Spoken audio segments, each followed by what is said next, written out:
జరిగినటువంటి కూటంలో చాలామందికి వాక్యం వెళ్ళడం జరిగింది. ఇదంతా కూడా ఫ్యామిలీ వాక్యం పొందారు. చక్కగా ఏ విధమైనటువంటి డిస్టర్బెన్సెస్ లేకుండా గవర్నస్తులు కూడా చక్కగా సౌండ్ మైక్ సెట్ కట్టడం ద్వారా చాలామంది బ్రదర్స్కి ఫోన్ చేసి దేవుడి మహిమకరంగా జరిగించారని వాళ్ళు సాక్ష్యం చెప్తున్నారు. అక్కడితో మన పని అయిపోలేదు పిల్లలు. వాక్యాన్ని వాక్యమైనటువంటి విత్తనాలు చెల్లము. ఆ విత్తనము ఏదో ఒక వ్యక్తిలో పడి ఫలించగలన ఆ రోజు ఇవ్వబడినటువంటి వర్తమానం కోసం మీరందరూ కూడా ప్రార్థన చేయండి. ఆ వర్తమానం ద్వారా ప్రభావం ఒకళ్ళైనా మీరు రక్షించండి, వారి మనసు కలిగించండి ప్రార్థన చేద్దాం. దేవుడికి స్తోత్రం. అలాగే భాస్కర్ మాస్టర్ గారు చెప్పినట్టుగా వాళ్ళ మ్యాన్ కూడా పార్సి మనం శనివారం రోజున ప్రార్థన చేస్తూ ఉంటున్నాం. అంతకుముందు మనందరం కూడా ప్రార్థన చేసాము. ఆమె ఇంటికి వెళ్ళినప్పుడు మనందరం కూడా శనివారం రోజున ప్రార్థన చేశాము. పిల్లల మన గొప్ప కాదు, కానీ దేవుని యొక్క మహాకృపను బట్టి దేవుడు ఆమెకు ఉద్యోగాన్ని అనుగ్రహించాడు. చక్కగా కెనడాలో సెటిల్ అవడానికి ప్రభుత్వం చూపించారు. ఆమె ఇచ్చినటువంటి దీనిలో మన గృహ సంఘం కూడా పాలుభాగస్తులు అయ్యేందుకే మనమంతగానో దేవుడిని స్తుతిస్తూ ఉంటున్నాం. దేవుడికి స్తోత్రం. హల్లెలూయా. అలాగే పిల్లరా, ఇంకా ఏదైనా ప్రార్థన అంశాలు ఉన్నట్లయితే శనివారంలో మన ప్రార్థన సంపూర్ణ రాత్రి ప్రార్థన ప్రార్థన మనందరం పట్టుదల కలిగి ఏ మాత్రం కూడా వాళ్ళకి ఏదో జరిగింది మనకేదో చేయాలనేటువంటి ఉద్దేశం చెప్తున్నా కూడా నిస్వార్థంగా మనందరం కూడా ప్రార్థన చేయడానికి మనందరం కూడా మనం సిద్ధపరుచుకున్నాం. మన యొక్క ప్రార్థన సమయాన్ని పెంచుకుంటూ ఒక్కానుసారమైనటువంటి సంఘముగా లోకపోకడను బట్టి లోకములో అనుసరిస్తున్నటువంటి పద్ధతులను బట్టి మనము చెడిపోకుండా క్రైస్తవ్యంలో వాక్యం ఏం చెప్తుందో ఆ మేరకు మన జీవితాలను పరిశీలన చేసుకుంటూ మన బ్రతుకు కాలంలో మన బ్రతుకు జీవితంలో యేసుప్రభు వారిని సాక్షులుగా ఉండడానికి ప్రభుత్వానికి సహాయం చేయాలి. హల్లెలూయా. హల్లెలూయా. ఆకాశం వాళ్ళంతా కూడా హల్లెలూయా చెప్పండి. హల్లెలూయా. ఎవరు నాకేం లేదా? నాకు కూడా వేస్తున్నట్టు అది నేనే చెప్తున్నాను. హల్లెలూయా. సమయం ఎక్కువ తీసుకోకుండా ప్రియులారా కొద్ది సమయంలోనే దేవుని యొక్క వాక్యాన్ని నేను ముగిస్తాను. పోయిన సమయంలో మనం ఏతాము అనేటువంటి ప్లేస్ గురించి మనము ప్రియులారా ప్రభు మన గమనానికి తీసుకుని వచ్చాడు.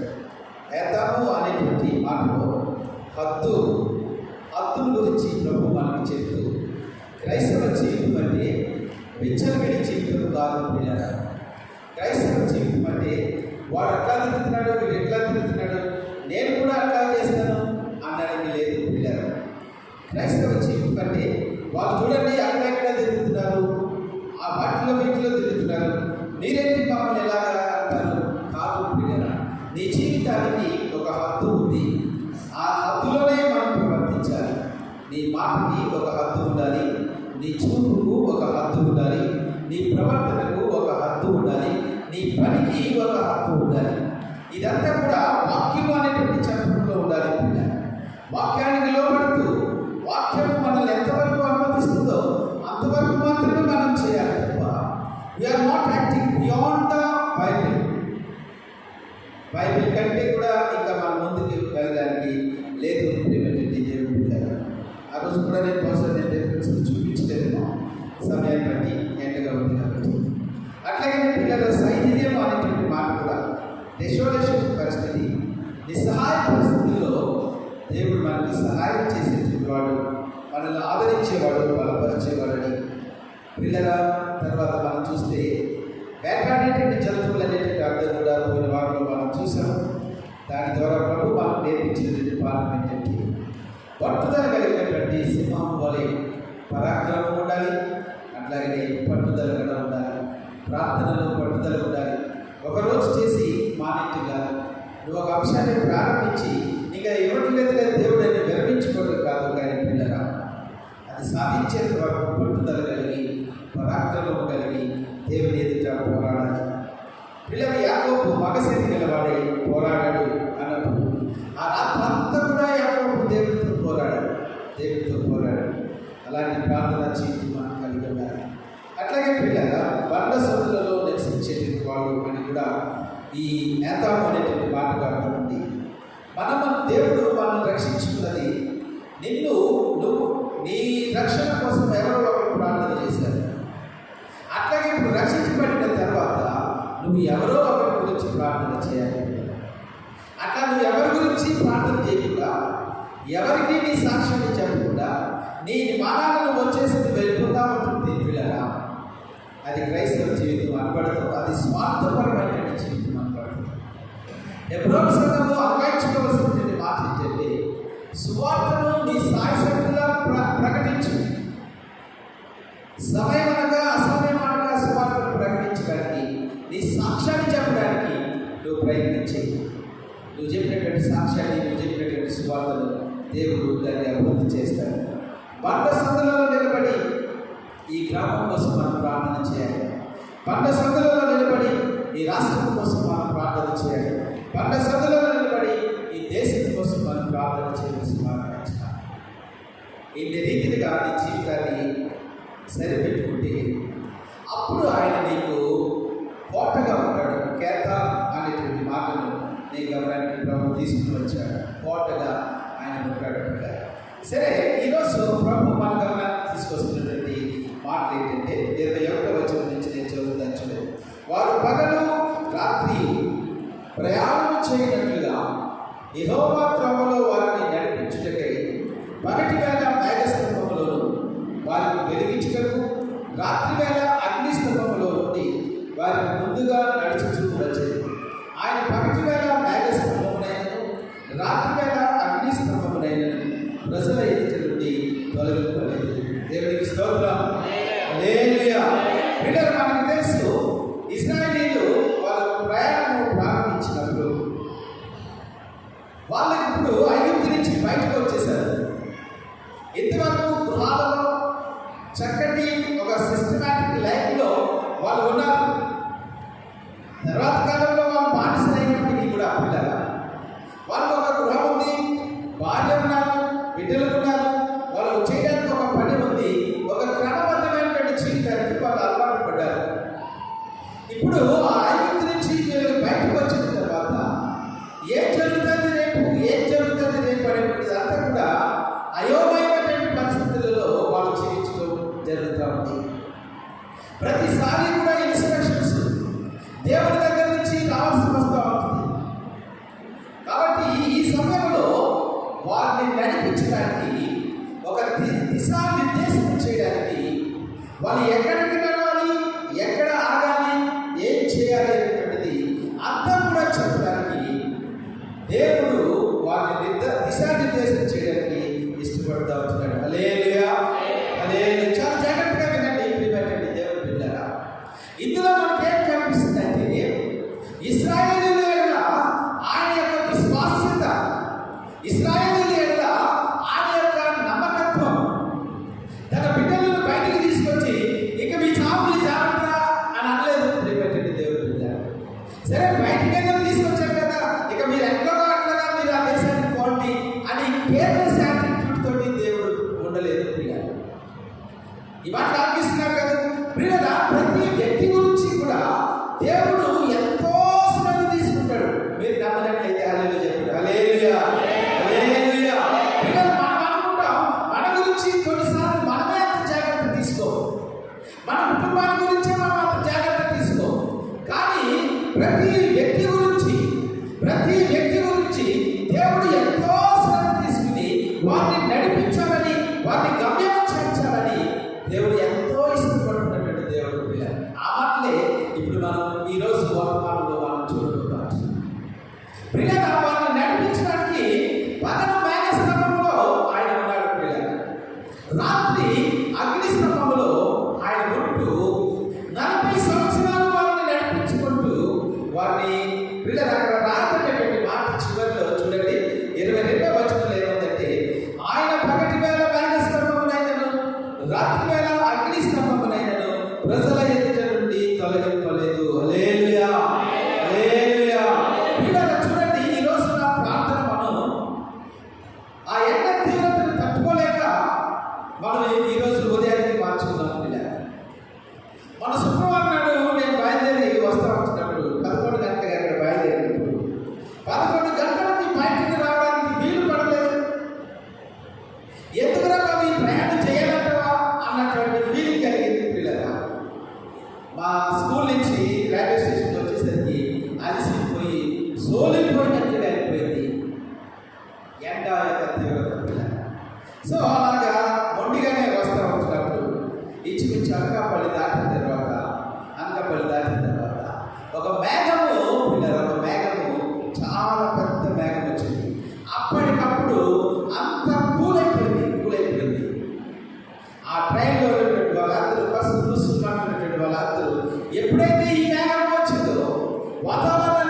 ఈరోజు ఈ మేఘం ఏం చెప్తుంది, ఈ అగ్ని స్తంభం ఏం చెప్తుంది, ఏ భరోసా ఇస్తుందనేది పరిశుద్ధాత్మ దేవుడు మనకు బోధించడానికి ఇష్టపడుతున్నాడు. ఆ మేఘం వచ్చినప్పుడు ఎంతమంది అనుకుంటున్నారు మీరు?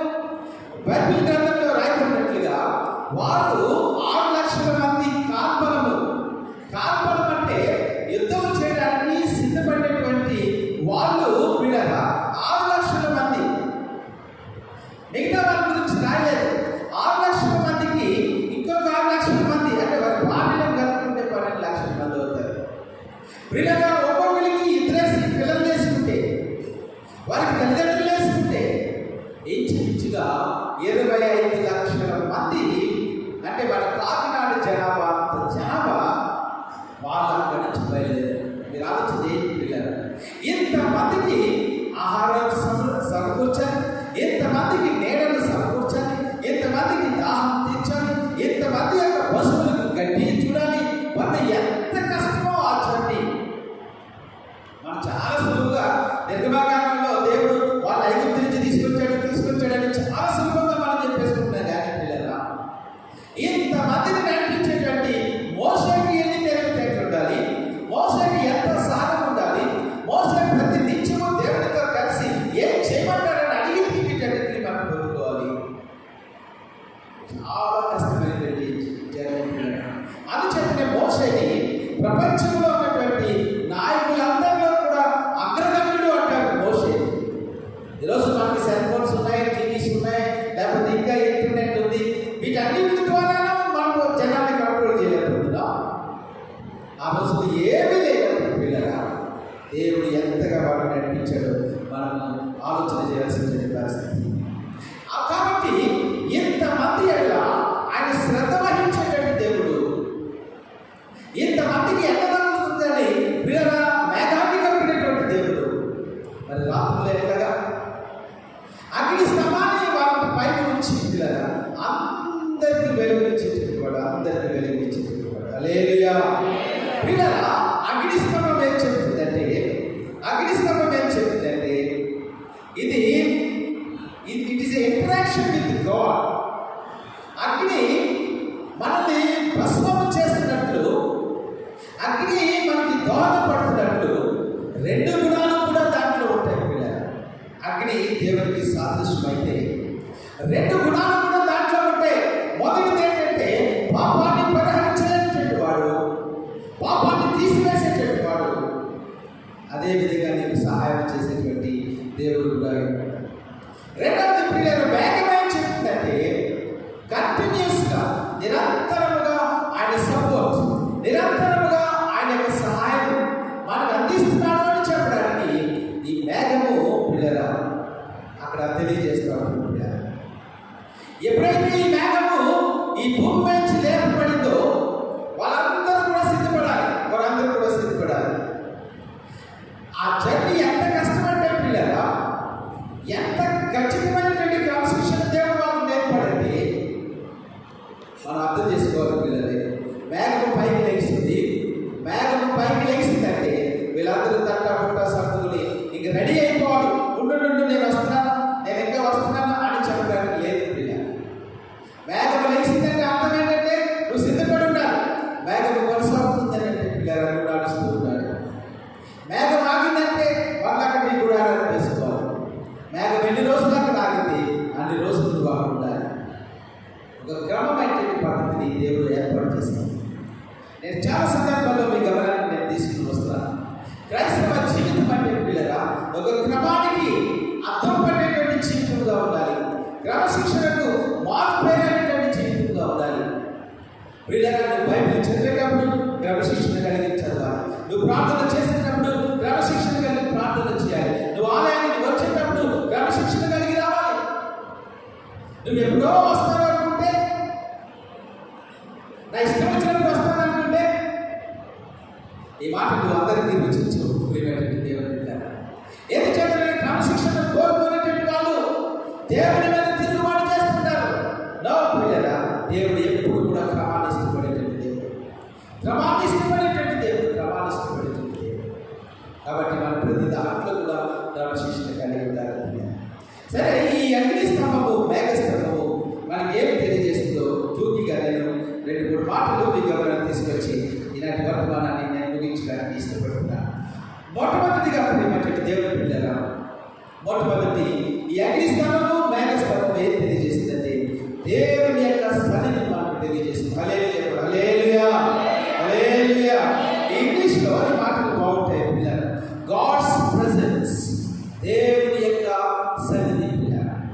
సో దేవుడి ఆ మేఘము ఉంది అంటే అర్థం ఏంటంటే దేవుడు ఎల్లప్పుడూ కూడా మాతో ఉన్నాడు అనేటువంటి ఆ భావన వాళ్ళకి కలుగుతుంది.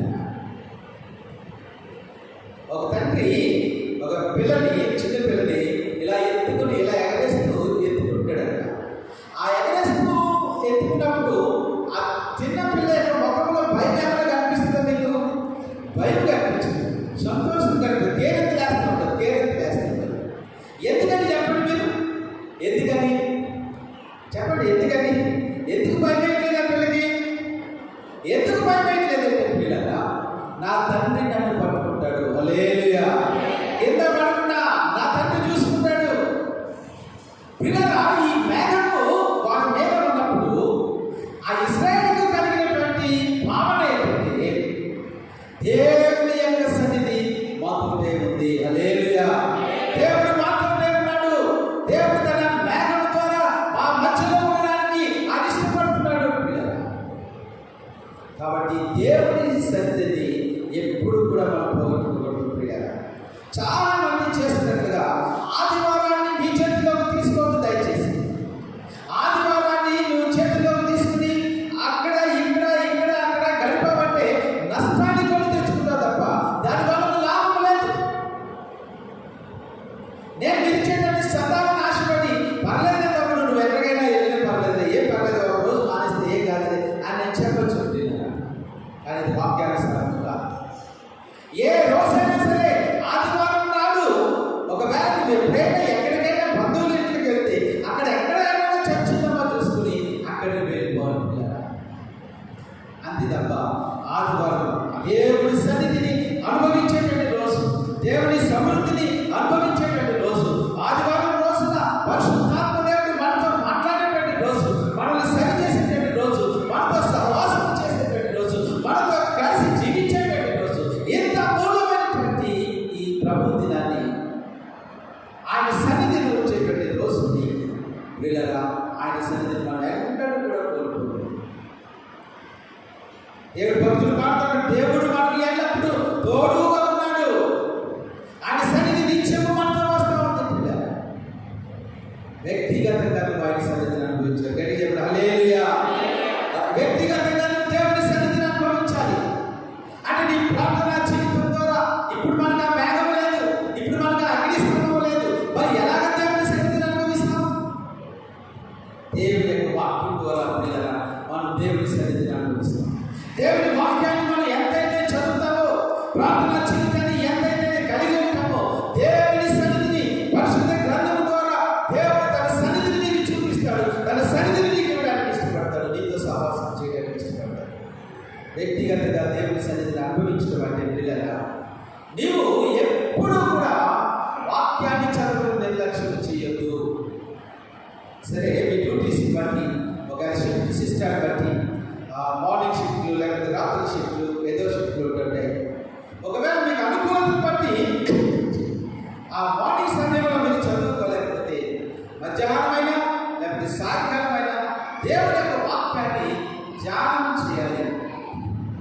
నేనేమంటున్నానంటే రీడింగ్ అంటలా, చదవడం అంటలేదు. ఏమన్నా చెప్పండి, ధ్యానం అంటున్నాను. రీడింగ్ వేరు, ధ్యానం వేరు. రీడింగ్ అంటే అలా చదివేసుకోండి, ఇక్కడ ఏముందో చదివేయండి. ధ్యానం అంటే దాంట్లో మనసు పెట్టి దాంట్లో లీనమైపోయి పరిశుద్ధాత్మ దేవుడు ఎందుకు రాయించాడు, ఎవరి కోసం రాయించాడు, ఇది రాయించడం ద్వారా దేవుడు నాతో ఏం మాట్లాడుతున్నాడు, ఇది నేను చదవడం ద్వారా నా జీవితాన్ని ఎలా మార్చుకోవాలి, ఇది నేను చదవడం ద్వారా నాకు వచ్చేటువంటి దీవెన ఏంటి, ఇన్ని రకాలుగా ఆలోచన చేసుకుంటూ పిల్లల వాక్యాన్ని మనం ధ్యానించాలి. రెండు ప్రార్థనా జీవితాన్ని మనం ఎప్పుడు కూడా పిల్లల చేయకుండా ఉండకూడదు. పిల్లలు నిర్లక్ష్యం చేయకూడదు. అది వ్యక్తిగతంగా దేవుని సన్నిధిని అనుభవించడం అయితే, కుటుంబ పరంగా కూడా పిల్లలు మనం దేవుని సన్నిధిని అనుభవించాలి. కుటుంబ పరంగా కూడా కుటుంబ ప్రార్థనను నిర్లక్ష్యం చేయండి దయచేసి. కుటుంబ ప్రార్థన ద్వారా అనేక దీవెనలు మన కుటుంబంలోకి దేవుడు ఇవ్వడానికి ఇష్టపడుతున్నాడు. కుటుంబ ప్రార్థనను తల్లిదండ్రులు నిర్లక్ష్యం చేయకూడదు. భర్త కుటుంబ ప్రార్థనను జరిగించాలి,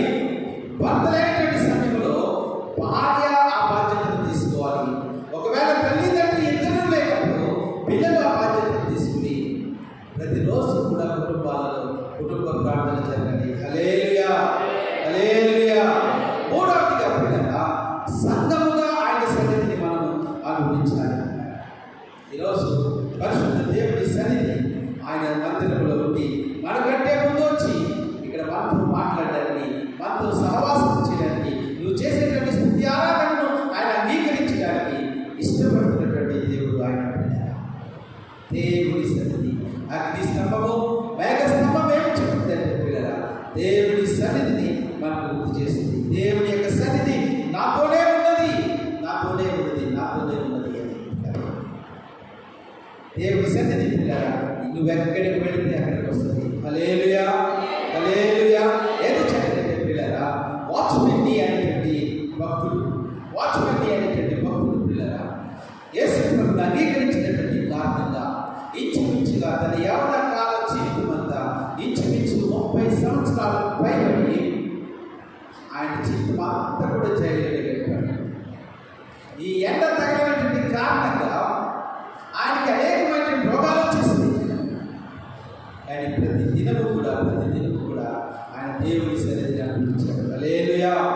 నువ్వు గుడిసెలో ఉంటే గుడిసెలో దేవుని సన్నిధిని అనుభవించవచ్చు. నువ్వు మేడలో ఉంటే మేడలో దేవుని సన్నిధిని అనుభవించవచ్చు. నువ్వు జర్నీలో ఉంటే జర్నీలో దేవుని సన్నిధిని అనుభవించవచ్చు.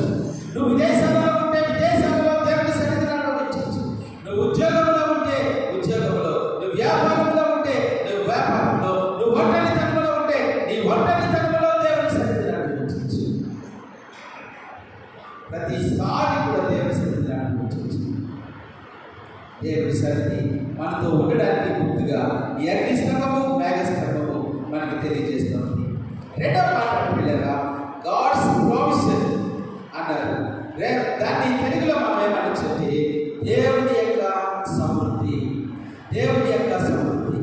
పిల్లగా దేవుడు వారితో ఉండడమే కాకుండా ఇక ముందుకు వచ్చినప్పుడు మనం చదువుతా ఉంటాం పిల్లగా, వారికి కావాల్సినటువంటి ప్రతి అవసరత 25 లక్షల మందికి భోజనం సిద్ధపరచడం అంటే ఏమన్నా ఆశాకాశం మాట్లాడి మన కుటుంబాలు అంటే ఇప్పుడు మన కుటుంబాలు న్యూక్లియర్ హౌసెస్ అంటే ఒక భర్త, ఒక భార్య, ఒక 2 పిల్లలు.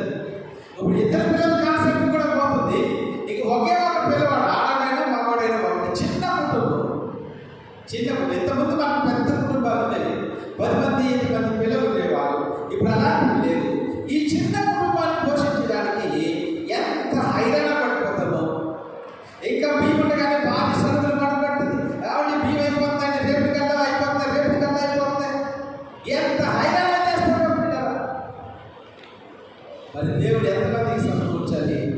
25 లక్షల మందికి ఆహారాన్ని సమకూర్చాలి. ఎట్లా అవుతుంది?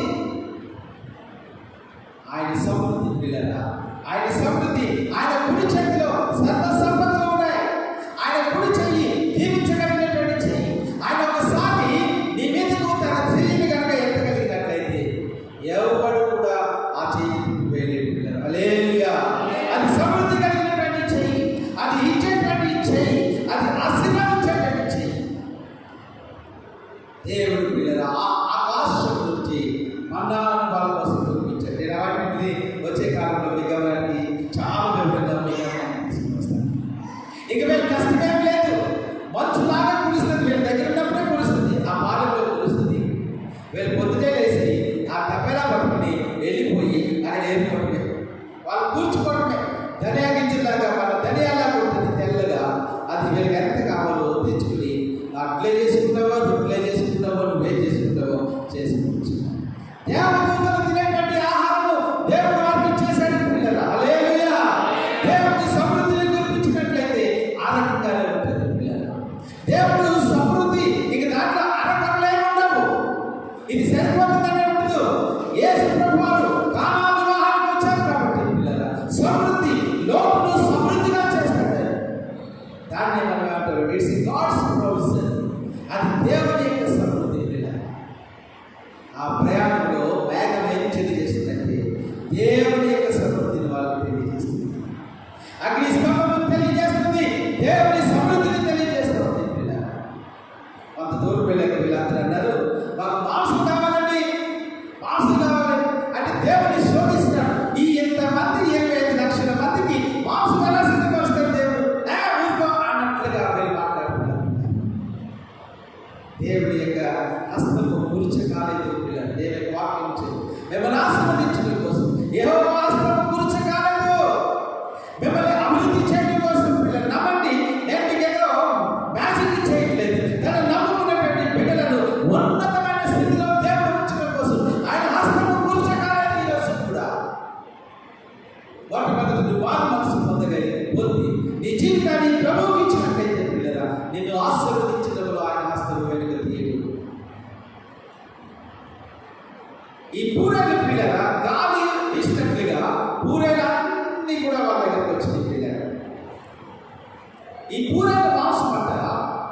ప్రపంచంలో ఉన్నటువంటి అన్ని పక్షుల మాంసం కంటే కూడా చాలా ఉన్నతమైనటువంటి క్వాలిటీ మాంసం అంటారు. వీళ్ళు చుట్టూ కూడా ఎత్తు అడుగు ఎత్తు ఈ పూలను పడిపోయింది. ఎంతగా తీసుకోవడం దేవుడు ఇచ్చినప్పుడు అట్లాగే ఉంటుంది. వీళ్ళు శోధించారు, నువ్వెక్కడి నుంచి చేస్తావు, మాకు మాంసం కావాలంటే దేవుడు ఏం చేసిన పూలను రప్పించి తీసుకోవడం, వెళ్ళి తీసుకుంటాం. ఎంత తీసుకోగలుగుతాం, ఎంత తింటామంటే మన గొడవ ఎంతైతే పడుతుందో అంతవరకు తింటాం. గొడవ పట్టిందే మనం తినలే కదా అని మన ఆత్మత దేవుడు శోధించడం వల్ల ఈ జర్నీలో, ఈ ప్రయాణంలో పిల్లల దేవుడు మనకి సమృద్ధిని అనుగ్రహించేది. గట్టిగా చెప్పండి హల్లెలూయా, హల్లెలూయా. పిల్లల కేవలం శారీరక సంబంధమైనటువంటి సమృద్ధిని ఇచ్చేది వాడు కాదు. అది ఎక్కడో అట్లాగా మనం తింటాము, ఏదో ఒకటి తిని మనం కడుపు నింపుకోవచ్చు. దానికి పెద్ద విశేషం ఏంటంటే ఈ ఆత్మీయ యాత్రలో దేవుడు మనకి సమృద్ధి ఇవ్వడానికి ఈ పరిశుద్ధ గ్రంథం అనేటువంటి వాక్యమైనటువంటి ఆహారాన్ని ఇచ్చాడు. పిల్లల వాక్యమైనటువంటి ఆహారాన్ని ఇచ్చాడు.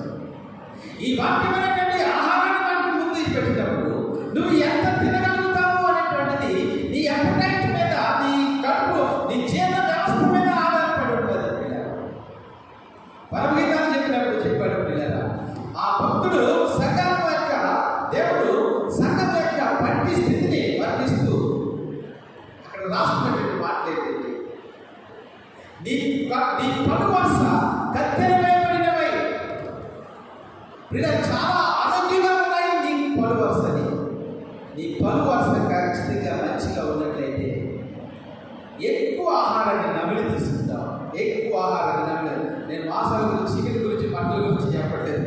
దేని గురించి చెప్తున్నా చెప్పండి. ఇప్పుడు దేని గురించి చెప్తున్నాను? కొంతమందికి 5 నిమిషాల్లో పిడిచేస్తారు వాళ్ళు వాక్యం చెప్పండి. ఆశగలి కూడా ఏం చేస్తారంటే ఇంకా ఎక్కువగా. నేను ఉదయాన్నే వాక్యం చదువుకుంటాను. వాక్యం చదవకుండా ఏ పని ప్రారంభించదు. ఒకవేళ పొరపాటు ఏదైనా అబ్జెక్షన్ వచ్చినప్పుడు ఆ పని చేసిన తర్వాత అంటే వాక్యం చదువుకుంటాను. మధ్యలో నాకు ఒక పీరియడ్ గ్యాప్ ఉంటుంది, 1-2 పీరియడ్ గ్యాప్ ఉంటాయి. ఆ పీరియడ్లో ఇక్కడే ఒకటే క్యాంపస్ ఉంటుంది.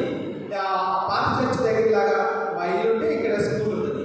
కాబట్టి ఆ పీరియడ్ మధ్యలో మళ్ళా వచ్చి మళ్ళా మోకాలు వేసుకుని వాక్యం చదువుతారు. గొప్పవాళ్ళు ఒకటి సుమా.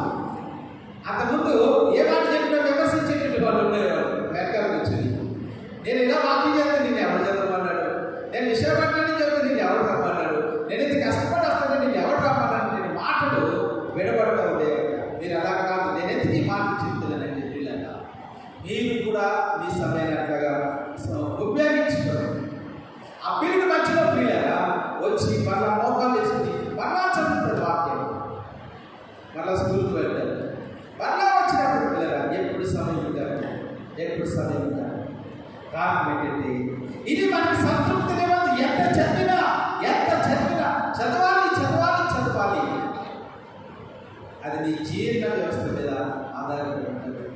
చదవగలుగుతున్నావా? ఒక అరగంట మోకాలు వేసి దేవుడి వాక్యాన్ని ధ్యానం చేయగలుగుతున్నావా? మరి లేకపోతే ఎందుకంటే ఈ పరిశుద్ధ గ్రంథం మనకి అందులో ఆయన ఉద్దేశం తెలుస్తుంది. హల్లెలూయా. అందులో ఆయన చిత్తము తెలుస్తుంది. అందులో ఆయన నడిపింపు తెలుస్తుంది. అందులో ప్రతిదీ కూడా నీకు ఇష్టమైనటువంటి ప్రతి మాటను కూడా ఇచ్చి దేవుడిని బలపరుస్తాడు. దేవుని యొక్క వాక్యాన్ని మనం చదవాలి.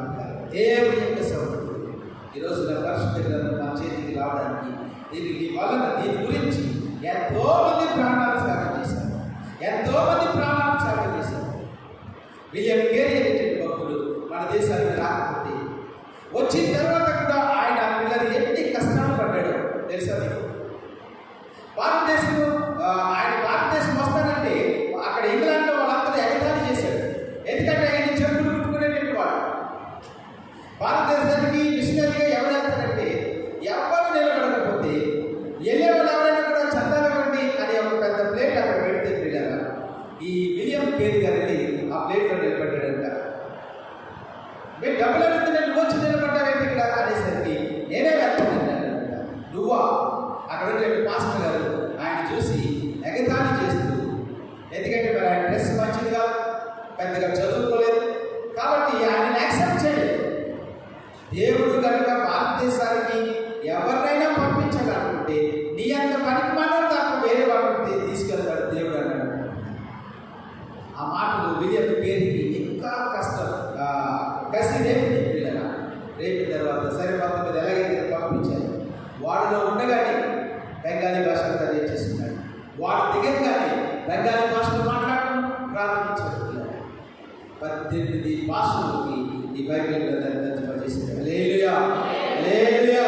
ఇలా తర్జుమా చేసి ఒక రోజున ఈ తర్జుమా చేసి ఒక రోజున అట్లా పెడితే ఆ ఉండేటువంటి గృహం పిల్లల అంటుకుపోయి తగలబడి అక్కడి కావాలి.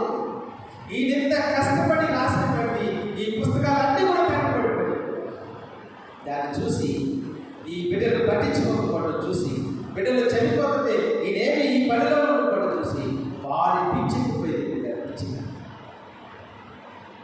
ఆయన వదలలేదు. ఈ గ్రంథాన్ని అందరి గ్రంథం ఎంతో ప్రయత్నం చేసినారు. చులకనగా చూడదు దయచేసి. ఈరోజు తీసుకెళ్ళి బీరువాలో ఆ షెల్ఫ్లో పడేది దయచేసి. నీ బైబిల్ గ్రంథాన్ని దుమ్ము పట్టడం దయచేసి. ప్రతిరోజు మోకాళ్ళ మీద నీ బైబిల్ గ్రంథాన్ని అది నీకెంత ఆశీర్వాదం తెలుసా? నీకెంత ఆశీర్వాదకరమో తెలుసా? పెద్దవాళ్ళ మోకాళ్ళ మీద రాకపోతే కూర్చునేలా చెప్పాలి, కూర్చునేలా చెప్పాలి. అంతే తప్ప బైబిల్ చదవకుండా నీ రోజు ప్రారంభించాలి. దేవుని యొక్క సమృద్ధి మన బైబిల్. నేను మళ్ళీ నెక్స్ట్ పార్ట్ నేను వస్తాను. దేవుని స్తోత్రం, హల్లెలూయా. ఆ తర్వాత పిల్లల గాడ్స్ ప్రొటెక్షన్, దేవుని యొక్క సంరక్షణ, దేవుని యొక్క సంరక్షణ. ఈ షకీనా మేఘాన్ని వారి మీద కప్పడంలో, ఈ మేఘ స్తంభముగా వారిని ఉంచడంలో పిల్లల ప్రజలందరికీ తన చుట్టూ ఉండేటువంటి ప్రజలందరికీ దేవుడు ఒక భయాన్ని కల్పించాడు. అబ్బో ఇశ్రాయేలు దేశానికి మనం వెళ్ళకూడదు, ఇశ్రాయేలుతో మనం యుద్ధం చేయకూడదు, వారి పక్షాన దేవుడు పోరాడుతున్నాడు. నా ప్రియమైన ఈరోజు నువ్వు గమనించు, నువ్వు నీతి నిశాయితీతో విశ్వాసంతో పరిశుద్ధతతో నువ్వు జీవిస్తున్నట్లయితే నీ పక్షాన యుద్ధం చేసేటువంటి వాడు దేవుడు. హల్లెలూయా, హల్లెలూయా.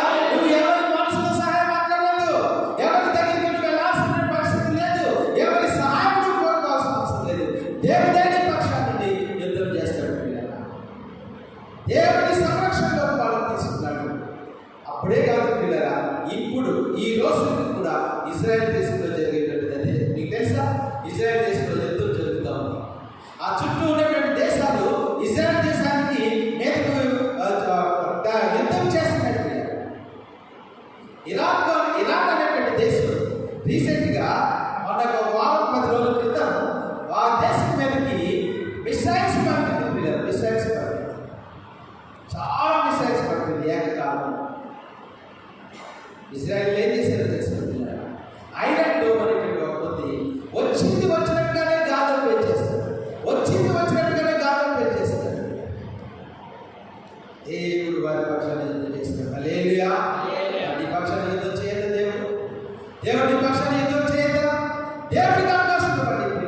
దేవుడు మనం కొడితే ఒకరిని కొడతాం, మనం తిడితే ఇద్దరు ముగ్గురు తిడతాం. దేవుడు చేయబట్టి వస్తే దేవుడి సంరక్షణ అంటే ఏంటో ఇలా ప్రజలకు మనం చూపించాల్సిన సమయం వచ్చింది. ఆయన సంరక్షణలో ఒదిగి ఆయన నిన్ను కాపాడేటువంటి దేవుడు, ఆయన నిన్ను కాపాడేటువంటి దేవుడు. ప్రతి కష్టంలో, ప్రతి కన్నిటిలో, ప్రతి వేదనలో ఆయన నిన్ను కాపాడేటువంటి చుట్టూ ఉన్నటువంటి రాజులందరినీ బయట చేస్తున్నారు.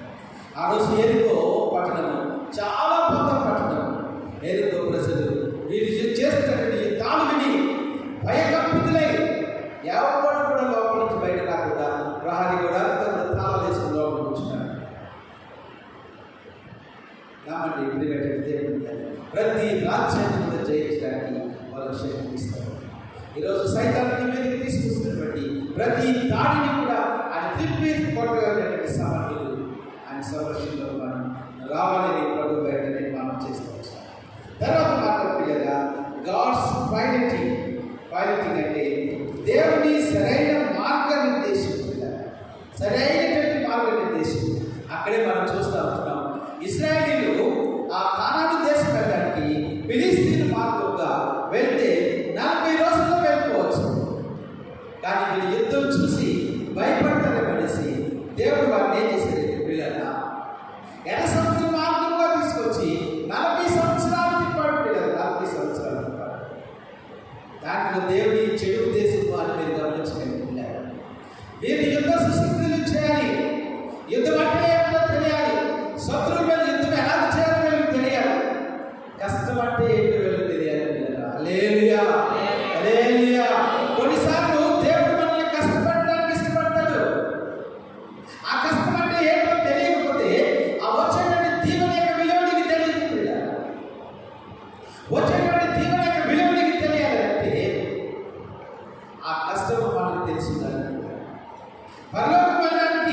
మనం ఎందుకు ఇంత కష్టపడాలి?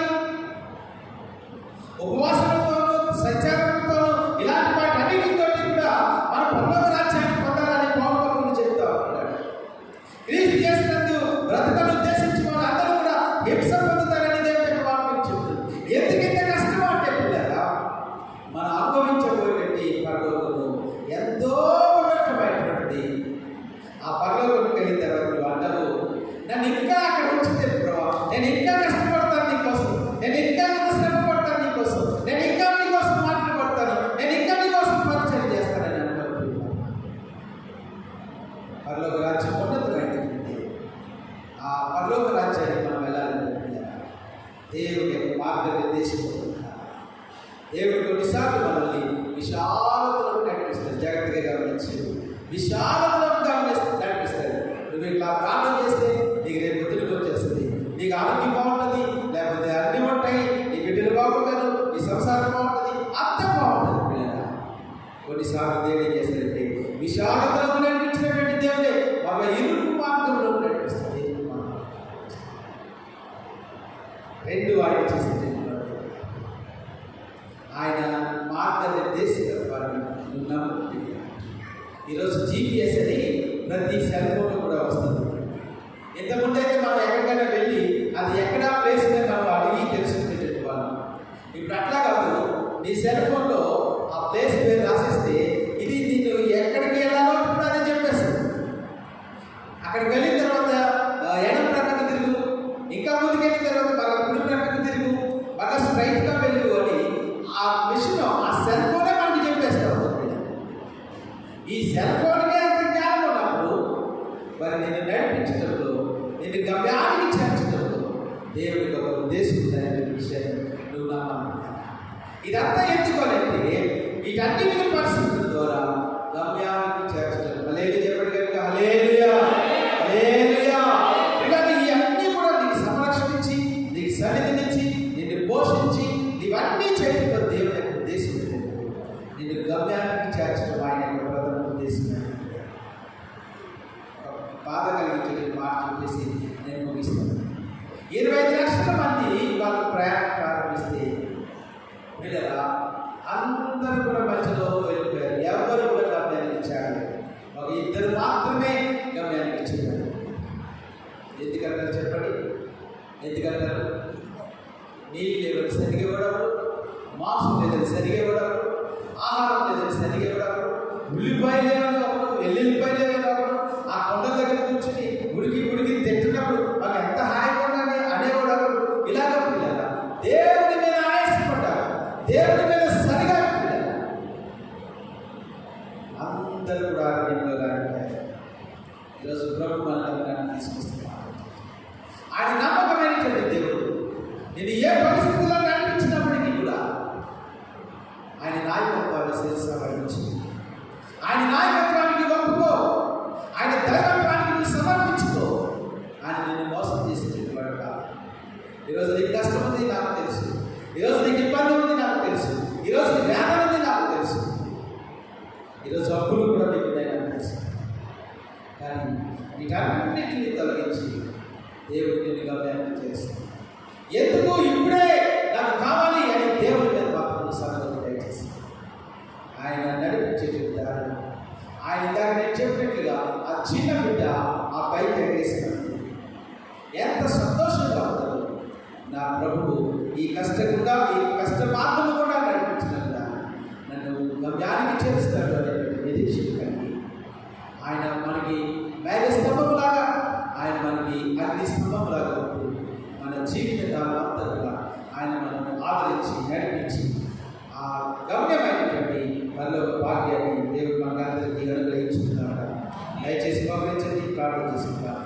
మోకరించండి. ప్రియ దేవుడి బిడ్డలారా, ఈరోజు అగ్నిస్తంభం మేఘస్తంభం మనకు తెలియజేసేటువంటి మాట. ఆయన సన్నిధిని మనకి ఎల్లప్పుడూ కూడా ఉంచుతాడని ఇశ్రాయేలు బిడ్డలారా ఈ 40 సంవత్సరాల కాలంలో ఆయనకు ఎంతో ఆయాసాన్ని కలిగించారు, దుఃఖాన్ని కలిగించారు, వేదనని కలిగించారు. కానీ వాళ్ళ మీద కోప్పడి ఎప్పుడు కూడా అగ్ని స్తంభాన్ని తీసుకోలేదు.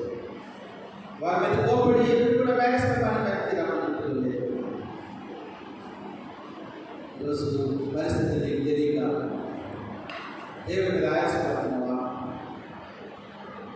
నీకు వచ్చినటువంటి కష్టాన్ని బట్టి దేవుడి సరుకుతున్నావా? నీకు వచ్చినటువంటి ఇబ్బందిని బట్టి, నీ లేమిని బట్టి, అనారోగ్యాన్ని బట్టి, అస్వస్థతని బట్టి, అప్పుని బట్టి ఎక్కడున్నా దేవుడు అని దేవుడి ప్రెజెన్స్ని నువ్వు సంకిస్తున్నావా? విశ్వాసం అలా సంకించడానికి ఆయన అన్యాయస్థితి కాకుండా ఆయన నీతిమంతుడైనటువంటి దేవుడు, ఆయన న్యాయం జరిగించే దేవుడు, ఈ ఏడాది న్యాయం జరిగించడం ఆయన తోడ్పడుతున్నటువంటి దేవుడు. హృదయపూర్వకంగా అయా మేఘస్తంభంలాగా నాకు ప్రార్థన చేసుకోలేదు. ఆ ఇశ్రాయేలుకు అగ్నిస్తంభంలాగా ఉన్నట్లుగా ఇశ్రాయేలుకి అగ్నిస్తంభంలాగా ఉన్నట్లుగా నాకు కూడా అగ్నిస్తంభంగా ఉంటాడు. నాకు కూడా మేఘస్తంభంగా ఉండి నా లోపలి మీరు నడిపించండి. మీ సన్నిధి నేను అనుభవించడానికి పరిశుద్ధ గ్రంథం ద్వారా నాతో మాట్లాడండి. ఈ పరిశుద్ధ గ్రంథంలో ఆశ్చర్య కార్యములను చూసినట్లుగా నా కళ్ళు తెరవండి వాడి మనందరితో ప్రార్థన చేస్తాను. పరిశుద్ధ గ్రంథం ద్వారా నన్ను దర్శించండి. నా హృదయ లోతుల్లోకి కాపాడి వెళ్ళని ఈరోజు నుంచి ప్రభావం మోకాలేసిన ప్రార్థన చదువుతాను. ఈరోజు నుంచి ప్రభావ ప్రార్థనను నేను నిర్లక్ష్యం పెట్టు. ఎంత పని వద్దు ఉన్నప్పటికీ కూడా వాక్కు ప్రార్థనని నిర్లక్ష్యం పెట్టు. అంతిమంగా నన్ను గమ్యానికి చేర్చండి. అంతిమంగా నన్ను గమ్యానికి చేర్చండి. 25 లక్షల మంది అరణ్యంలో నశించిపోయినట్లుగా ప్రభా ఈ జీవన యాత్రలో ఈ ఆత్మీయ యాత్రలో ప్రభా నేను నశించిపోతున్నాను. ఒకవేళ మీ మీద సరిగ్గా నన్ను క్షమించండి. మీ మీద కోపపడితే నన్ను క్షమించండి. మీ మీద ఆయాసపడితే నన్ను క్షమించండి. మీ విశ్వాసతను నేను సంధించి ప్రభా నేను మీకు ఆయాసం కలిగించాను. ఈ రక్తంతో నన్ను కడగండి. మీ శిలువ రక్తంతో నన్ను కడగండి. మీ శిలువ రక్తంతో నన్ను కడగండి. నాకు తెలియకనే పాపం చేశాను.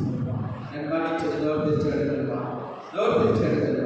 ఎన్నోసార్లు ప్రభుత్వం వేధించగలరు, ఎన్నోసార్లు ప్రభుత్వం దుఃఖాన్ని కలిగించగలరు, ఎన్నోసార్లు అపనమ్మకం కలిగి ఉన్నారు, ఎన్నోసార్లు దేవుడు ఈ పని చేస్తాడని ఆయన మీద ఆయాసపడ్డారు.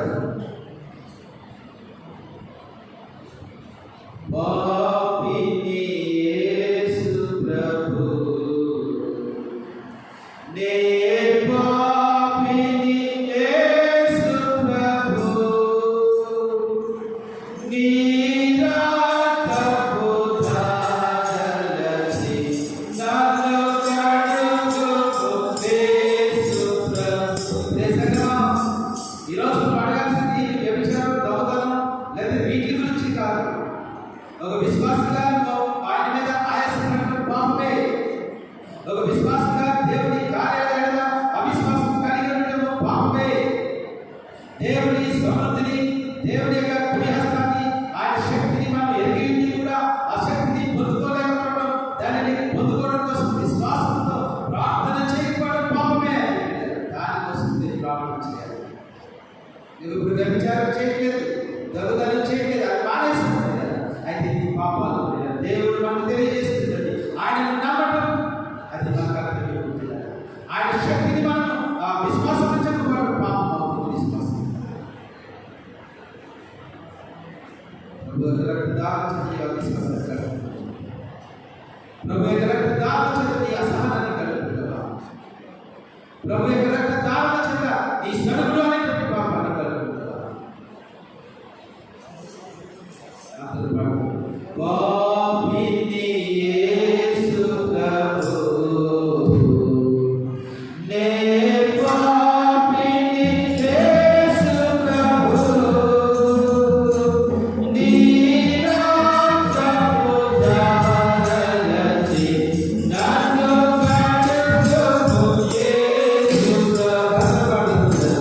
Jesus.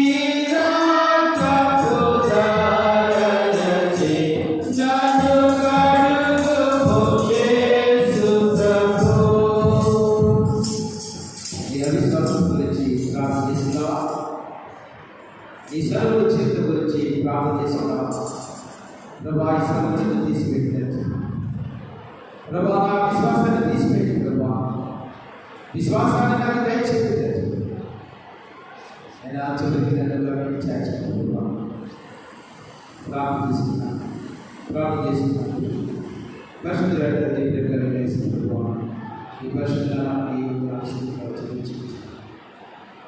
ఇది భగవాన్ తీసుకుంటున్న మాట చేస్తాను. ఒకటి వేల మేఘస్థం ఎంతో చల్లని ఎంతో ఆహారంతో